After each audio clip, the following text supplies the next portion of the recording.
훅 인터뷰. 훅 인터뷰 이어가겠습니다. 2022년 3월 9일 수요일 20대 대통령 선거가 열리는 날입니다. 이제 대선이 10개월 앞으로 다가왔습니다. 정치권에서 대권 도전 그리고 대선 캠프 막 꾸려지기 시작했습니다. 낡은 정치 부수겠다. 젊은 세대 교체 선도하는 젊은 대통령이 되겠다. 대권 출마를 가장 먼저 한 박용진 더불어민주당 의원 모셨습니다. 안녕하세요. 안녕하세요. 박용진입니다. 오늘 왜 박용진이 대통령이 돼야 되는지 이렇게 얘기를 들어보고자 모셨습니다. 출마의 변 부탁드리겠습니다. 대한민국 다들 아실 거예요. 지금 위기와 기회가 동시에 오고 있죠. 대한민국 저하고 주진우 기자가 클 때 이거 언제 선진국 되나 그랬는데 어느 날 훅 우리가 선진국이 되어 있구나라는 걸 알게 됐습니다. 네. 선진국에서 태어난 젊은 사람들이 대한민국의 주도권을 가져가기 하기 시작했는데요. 여전히 우리 정치만 사회의 각 모든 분야가 우리 젊은 세대가 그리고 새로운 세대가 이끌어가기 시작하는데 네. 우리 정치만 이렇게 늙었습니다. 네. 늙고 낡고 지쳐 있습니다. 그래서 우리 국민들은 엄청나게 격렬하게 이 정치의 변화를 요구하고 계시는데 네. 웃긴 건 그런 겁니다. 박용진도 젊은 정치인이다. 네. 나이 50이에요 이제. 예. 71년생 돼지띠. 근데 박용진마저도 젊어 보이는 이 정치에 어떻게 보면 참 답답하고 한심한 상황을 네.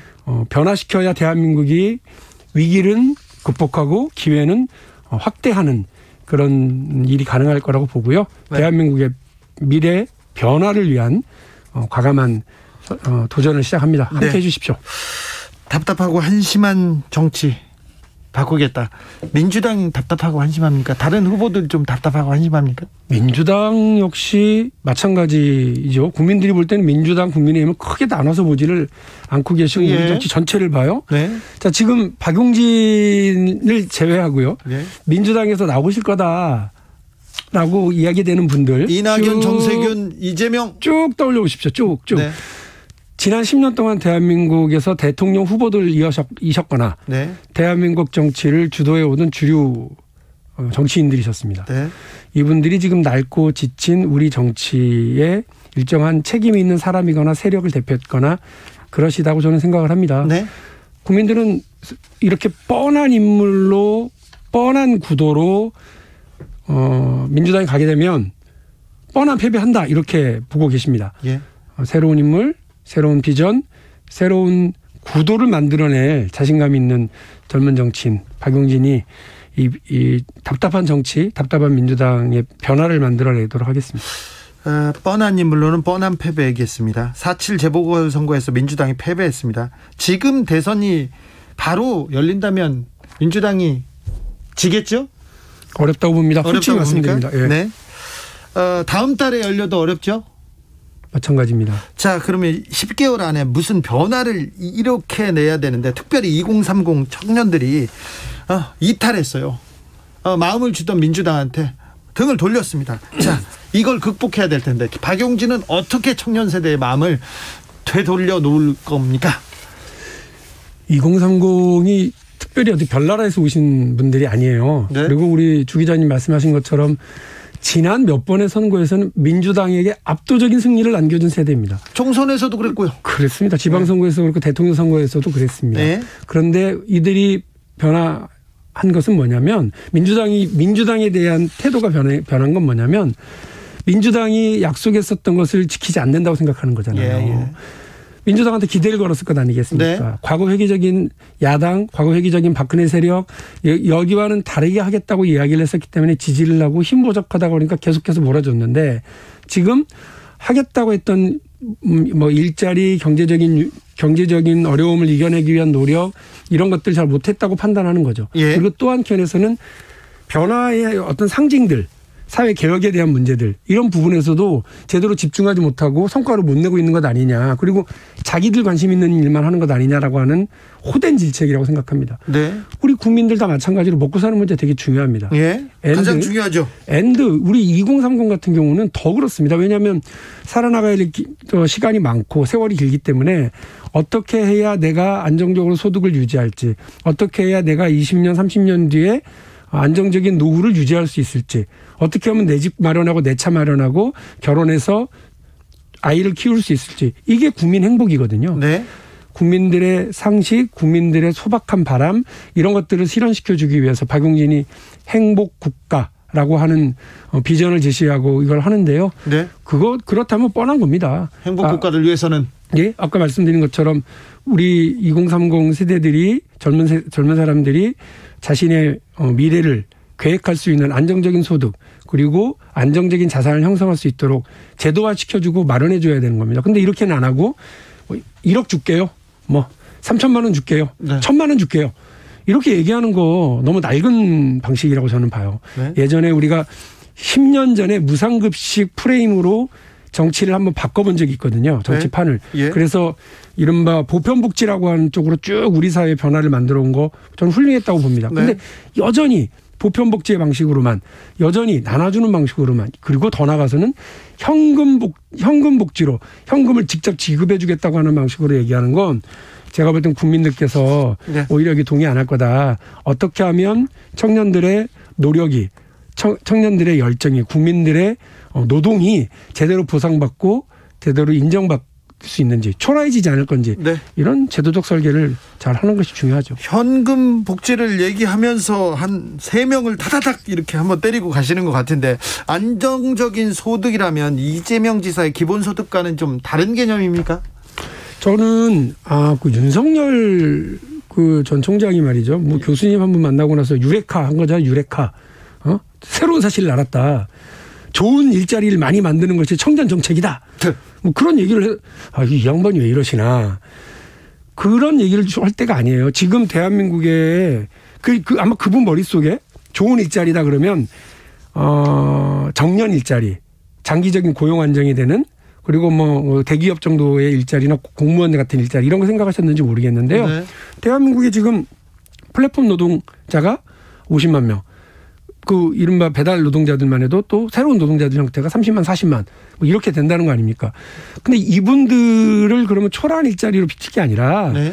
이런 노동자들이 이런 일을 하시는 노동자들이 제대로 된 보상을 받고 또 4대 보험이라고 하는 안정적인 어떤 안전망 속에 들어와서 본인의 삶을 이렇게 기획하고 할 수 있도록 해야 된다고 봐요. 네. 우리가 옛날에 생각했었던 좋은 일자리 그거 이제 정년이 보장되는 그런 일자리 이제 거의 없습니다. 공무원하고 아주 일부 대기업도 사실은 뭐 40대면 다 나가라 뭐 이런 분위기 아니에요? 예. 평생의 직업을 3번 4번 바꿔야 되는 시대. 그리고 한 번에 2개 3개의 잡을 갖는 투잡 3잡을 갖는 그런 시대라면 기본적으로 이 다양한 형태의 노동이 사회 안전망으로 들어올 수 있도록 하는 사회적인 합의, 타협 이런 걸 만들어내는 노력이 필요한데 법대로 하라를 주장하셨던 윤석열. 이분이 법도 만들어지지 않아 있는 이런 사회적 사각지대의 노동을 어떻게 안정망으로 끌어들일 수 있냐. 그거는 그야말로 정치의 새로운 기술이거든요. 네. 그런 부분들이 아니라 좋은 일자리 많이 만드는 게 청년 대책이다. 이렇게 얘기하시는 건 하나만한 말씀을 하시는 것밖에 안 되고요. 네. 이재명 지사의 기본소득 깜짝 놀랐잖아요. 월 4만 원, 8만 원 이렇게 주는데 25조, 50조 이렇게 한다 이렇게 얘기를 하셨는데 25조, 50조가 새로운 증세 없이 가능하다 이렇게 얘기하신 거 아니에요? 기존에 이제 세출 조정 잘하고 예. 이렇게 하면 된다 이런 말씀이셨는데 그러면 우리 문재인 정부가 이렇게 돈을 좀 함부로 잘못 쓰고 있다 이런 얘기이신지도 모르겠어요. 네. 저는 그렇지 않다고 생각합니다. 실제로 그렇게 25조, 50조 막 이렇게를 아무렇지도 않게 얘기하시고 558조의 국가 예산을 가지고 있는 나라에서 50조 정도를 이렇게 구조조정해서 해낼 수 있다고 말씀하시는 건 잘 납득이 안 가고요. 저는 좀 다른 방식입니다. 그러니까 국민이 노력하고 본인의 노동에 따른 이 자산을 키워나가는 방식인데요. 몇 가지 단어만 말씀드릴게요. 국부펀드, 예. 수익률 7%, 예. 적립계좌. 네. 이렇게 말씀을 드릴게요. 싱가포르 투자청, 이른바 테마섹이라고 하는 거 아실 겁니다. 여기 수익률 엄청 높죠. 대한민국도 지금 국민연금 870조, 그리고 각종 연기금 한 200조, 그리고 한국투자청이 한 200조. 이 돈들이 각각 따로 놀고 있거든요. 네. 국민연금이나 겨우 전문가들이 운영하니까 5%고요. 나머지 1%대, 2%대 밖에 되지 않습니다. 이거를 국부펀드로 다 뭉쳐서 한꺼번에 같이 운영하면 첫 번째 규모가 되니까 규모의 안정적인 투자가 가능하고요. 네. 두 번째 우리나라는 한 5% 4% 이거밖에 국민연금이 안 됩니다만 다른 연기금들 뭐 노르웨이 연기금이라든지 그다음에 캐나다, 캘리포니아 이런 데는 다 8%예요. 네. 우리도 좀 전략적으로 이렇게 운영해서 나라도 부자로 여기에 연동되는 적립계좌에 국민들이 7%의 수익을 네. 이렇게 같이 가져갈 수 있도록 하는 네. 그런 구조. 알겠어요. 예, 뭐 다른 뭐 준비를 많이 하셔가지고 공부를 많이 하셔가지고 공약 얘기가 나오니까 줄줄줄 나옵니다. 지금 뭐 예, 싱가포르에서 뭐 노르웨이로 가려고 해서 여기서 끊고요. 자, 예. 네. 청년들 마음을 잡는 거 좋다. 그런데 남성들의 표를 잡으려고 남녀평등 군복무제 이런 거 던지는 거는 좀 무책임한 거 아닌가 이런 비판도 있습니다. 그거는 2019년 5월 달에 제가 이미 관련된 정책을 고민하면서요. 재보궐선거 패배 이후에. 이게 아니에요. 네, 제가 이 책을 썼고 네. 그 책의 원고는 작년 11월에 다 끝났고 예. 이 책을 구상하면서 국방대학원 교수님 모셔가지고 공부한 게 2019년 5월이에요. 네. 예, 어쨌든 그 국방개혁이고 국가안보 차원에서 모병제 가야 된다. 네. 강력한 정예 강군으로 간다. 그런데 우리 모병제 얘기 나올 때마다 늘 얘기 나오는 게 남북 대치 상황 아니냐. 네. 우리 주변에 뭐 강대국들 많은데 우리가 이렇게 모병제로 전환하면 약해지는 거 아니냐. 이렇게 말씀들 하시는 분이 많아서 강력한 예비군 제도로 뒷받침하자. 그런데 우리 군대 갔다 오신 분들 압니다만 논산훈련소 4주 훈련으로 끝나잖아요. 네. 그리고 뭐 5주나 6주 정도 되는 후반기 교육으로 또 하잖아요. 그래서 저는 40일에서 최장 100일 정도 하는 기초군사 훈련으로 국민의 국방 의무는 끝낸다. 그리고 모병제를 중심으로 한 국가 운영하고 유사시에 800만, 1000만 이렇게 예비군이 강력하게 동원될 수 있는 나라로 구축하고 국방에 대한 새로운 개혁과 모범답을 만들어 나가야 된다. 이렇게 말씀을 드리는 겁니다. 네. 그러니까 뭐 20대 남자들의 마음을 사기 위한 얄팍한 표계산 그런 거랑 아무 관심 없습니다. 알겠어요. 네. 민주당에서 좀 재벌 개혁에 대해서 성과를 내고 이렇게 또 그 아르바이트를 하다가 목숨을 잃는 그런 그 산재 사고들 그거 좀 줄였으면 좀 나았을 텐데 이렇게 생각하는 젊은 세대도 많습니다. 평소 재벌 그 저격수로 활동을 하셨어요. 그래서 좀 이런 부분에 대해서 재벌 개혁에 대한 목소리가 없어졌어요. 그 부분에 대해서는 어떻게 보십니까? 그리고 이런 목소리는 없어지고 이재용 삼성전자 부회장 사면론만 계속 활활 타오르고 있는데 이런 지점은 어떻게 생각하시는지요? 그런데 실제로 문재인 정부 들어서서요. 우리 사회에서 경제민주화, 재벌개혁 경제민주화에 대한 얘기가 나올 때마다 제기됐었던 되게 많은 제도적 변화를 문재인 정부에서 지난번 상법 개정안 그다음에 공정거래법 개정안을 통해서 이뤄낸 건 사실이에요. 많이 갔습니까? 예. 근데 물론 한 70%? 네. 뭐 왜냐하면 다들 아시는 것처럼 전속고발제 폐지 못했잖아요. 못했죠. 3% 룰도 그냥 네. 얼렁뚱땅 넘어가 버렸어요. 그래서 네. 이거 너무 있긴 많이 들어갔다 이렇게 얘기는 들었습니다만 그래도 한 70%까지는 한 거 저는 의미 있다고 생각을 해요. 예. 아예 의미가 없는 건 아닙니다. 그리고 이런 거 계속 해나가야죠. 그러니까 앞으로도 재벌개혁 경제민주화라고 하는 우리 사회의 경제적 룰을 글로벌 스탠다드 여기에 네. 맞춰서 할 수 있도록 하는 것은 박용진이 대통령이 돼서 더 그 관료들을 더 뭉쳐쥐고 관료들과 싸워가면서라도 그걸 만들 거라고 말씀드리고요. 네. 이재용 삼성전자 부회장을 이렇게 사면하자라고 요구하시는 경제 5단체분들 네. 노동자들이 이만큼의 파업이라도 하면 불법 파업이다. 법을 엄정하게 세워라. 네. 법의 원칙 이렇게 얘기하시던 분들 아닌가요? 예. 그 법의 원칙 어디 갔는지 잘 모르겠어요. 네. 그분들은 그 돈 있고 힘 있고 빽 있는 사람들의 법은 그 강자 앞에서는 굽어지고 약자 앞에서는 빳빳한 네. 이런 법인가요? 그래서 저는 법의 원칙에 따라서 이 문제에 대한 판단을 하셔야 된다 대통령께서. 네. 그리고 지난번에 대통령이 하신 말씀은 풀어주겠다 이런 사면하겠다라고 하는 입장보다는 원론적인 입장이다. 뭐 저는 그렇게 받아들입니다. 네. 7925님께서 요즘 용진형이 대세입니다. 네. 유통은 정용진, 정치는 박용진 얘기합니다. 감사합니다. 자, 대선 이거 짧은 거 하나만 물어볼게요. 대선 경선 연기해야 된다 이런 연기론 나오는데 이거는 어떻게 보십니까? 피파가 어떻게 그 경기 룰과 대회 일정을 잡든 간에 네. 선수 네. 손흥민은 골을 넣는 게 우선이죠. 네. 저 사실은 그래서 당의 지도부가 알아서 할 문제라고 저는 보고요. 예. 제가 여기에 대해서 뭐 왈가왈부하는 것 자체가 별 의미가 없다. 네. 대신 박용진이 5월 9일 날 젊은 정치인으로서 세대 교체를 얘기하고 시대 교체를 얘기하고 시작한 건 9월 10일로 예정되어 있는 당의 그 일정에 맞춰서 저는 시작을 한 겁니다. 네. 네. 뭐 어찌 됐건 혼자서는 뭐 묵묵히 가겠다. 근데 왜 연기를 이야기하는 쪽은 좀 왜 그럴까요? 원칙이 정해져 있는데, 절차가 이렇게 정해져 있는데. 근데 이게 누구 유불리 때문에 이렇게 뭐 제기되는 거라 그러면 저는 잘 동의 안 되고요. 예. 일반적으로 뭐 그런 것들은 뭐 예를 들면 박용진이 9월 10일 날 대선 후보가 됐어요. 네. 그러면 9월 10일, 10월, 뭐 11월, 12월 저쪽 후보 정해질 때까지 혼자 이제 두드려 맞는 거 아니냐. 네. 검증상에 올라가는 거 아니냐는 건데요. 네. 글쎄요. 뭐 그런 면에서 우리가 불리할 수도 있겠다 싶긴 합니다만. 네. 검증을 3개월 당하나 4개월 당하나. 네. 저는 뭐 비슷하다고 생각을 하고. 네. 또 하나는 미국 대통령 선거는 근 2년 전부터 시작을 해요. 근데 우리는 지금 오늘 양승조 지사 이제 선언하셨으니까 이제 겨우 2명이에요. 여야 합쳐서. 네.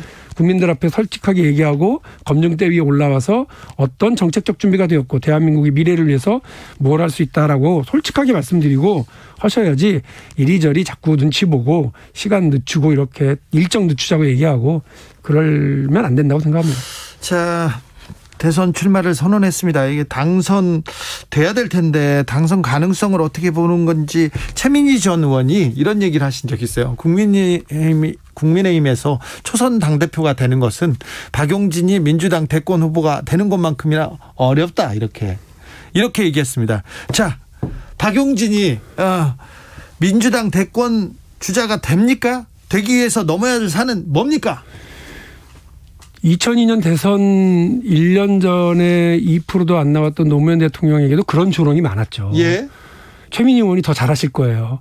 그런 조롱을 하는 분들이 나중에 얼마나 민망해졌겠어요. 그러나 정치인은 지금의 유불리가 아니라 국민의 삶의 변화 또 미래를 위해서 또박또박 가는 거지. 네. 내가 지금 유리하니까 내가 지금 될 것 같으니까 나가고 안 될 것 같으니까 안 하고 나한테 좀 유리하면 말하고 불리하면 입 다물고 저는 그거는 올바른 정치가 아니라 생각하고 당당하게 가겠습니다. 근데 왜 박용진이 필요합니까?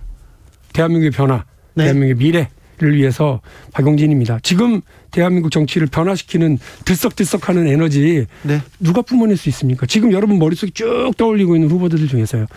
해보겠습니다. 쉽지 않은 일인 거 알고요. 또 박용진의 아직 미미한 존재감, 낮은 지지율 때문에 많은 어려움 있는 거 제가 그걸 왜 모르겠습니까? 그러나 말씀드린 것처럼 변화가 필요한 것에 에너지를 부여하고 민주당에게 꼭 필요한 역동성 만들어 나가는 들썩들썩하는 경선도 만들고요. 네. 정치 대파란을 한국 정치 대파란을 한번 일으켜 보겠습니다. 기대해 주십시오. 대권에 출마한 박용진 의원 만나봤습니다. 감사합니다. 네, 열심히 하겠습니다. 감사합니다. 교통정보센터 다녀오겠습니다. 오수미 씨. 네, 시각 교통정보입니다. 본격적인 퇴근 시간대에 접어들면서 각 도로들마다 차량들이 빼곡하게 정체가 자리를 잡았고요. 또 사고 여파까지 더해지면서 경부고속도로 서울 쪽으로는 양재 나들목을 지나서 3차로에 추돌 사고도 있었고요. 이 여파로 정체입니다. 서울 양양고속도로 서울